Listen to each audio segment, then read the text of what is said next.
that in the process of working on your dreams, you are going to incur a lot of disappointment, a lot of failure, a lot of pain, a lot of setbacks, a lot of defeats.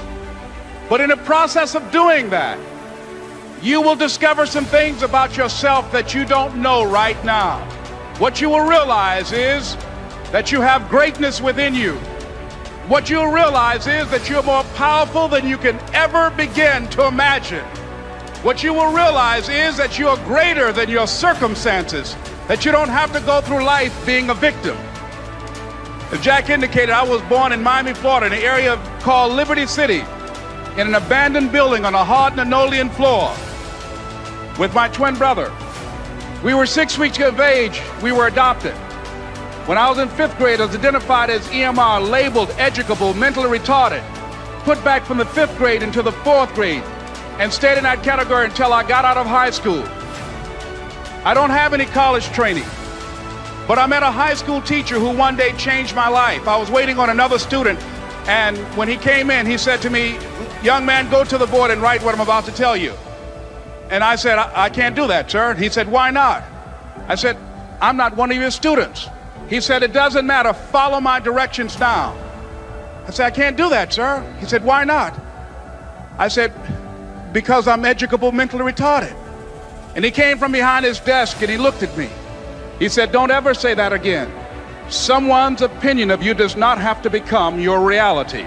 I'm saying this is a time more than ever that you want to begin to inoculate yourself with positive words, coming to conventions, showing up on meetings, being on the calls, to make yourself unstoppable, to get out of your mind the polluting negative thoughts that's causing most people to go through life being stuck because they're volunteer victims. Somebody said that many people die at age 25 and don't get buried until they're 65 because they got so much garbage in their minds. You are here because you've got a clear vision of what you want and where you're going. Give yourselves a round of applause.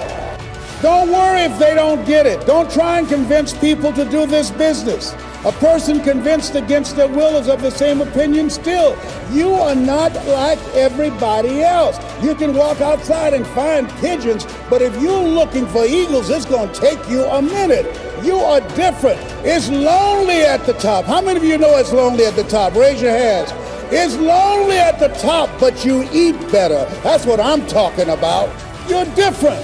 One great entrepreneur said, "I choose not to be a common man. It's my right to be uncommon if I can. I seek opportunity, not security. I do not wish to be a kept citizen, humbled and dulled by having the state look after me. I want to take the calculated risk, to dream and to build, to fail and to succeed. I refuse to live from hand to mouth. I prefer the challenges of life to the guaranteed existence, the thrill of fulfillment to the still calm of utopia. I will never cower before any master, nor bend to any threat. It's my heritage to stand erect, proud and unafraid, to face the world boldly and say, this I have done." You showed up because you're building a business that you can stand and say, "I did this. I did this. This is my dream." Give yourselves a round of applause. Yes, yes, yes. It's hard changing your life.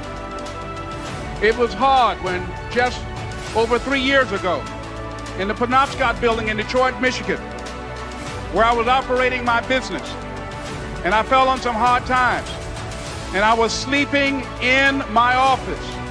It was hard coming into the lobby, and the security said, "Excuse me, Mr. Brown, can we see you for a moment?" And I said, "Yes," and I walked up to the counter, and he gave me an envelope. And he said, "Would you mind reading it here?"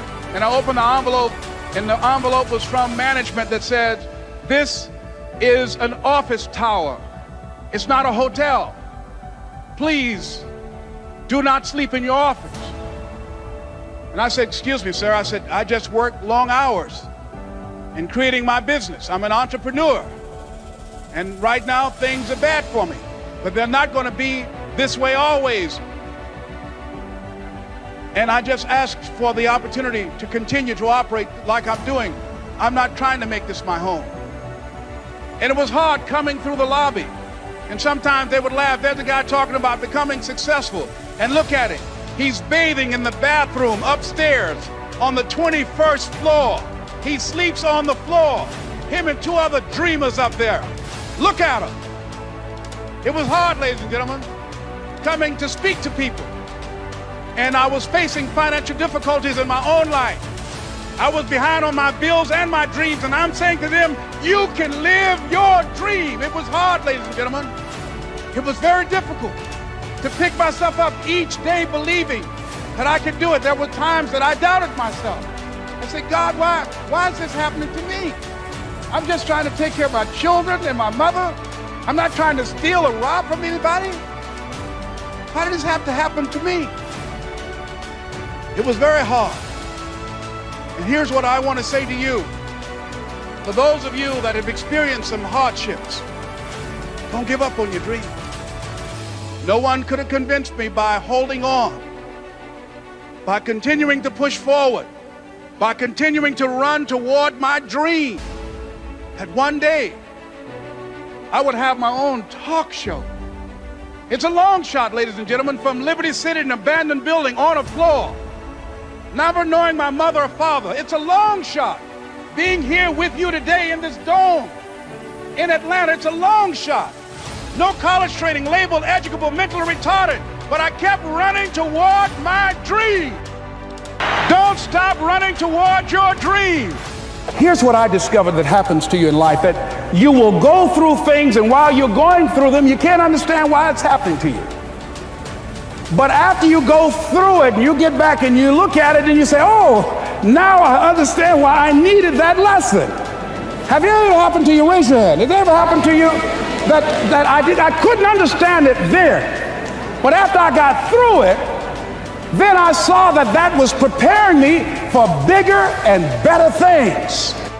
That as you go through the challenges of life and you look at it and embrace whatever comes to you, don't run from it. Step toward it. Don't try and duck it like most people do. See, most people want it easy. See, easy come, easy what? Easy go.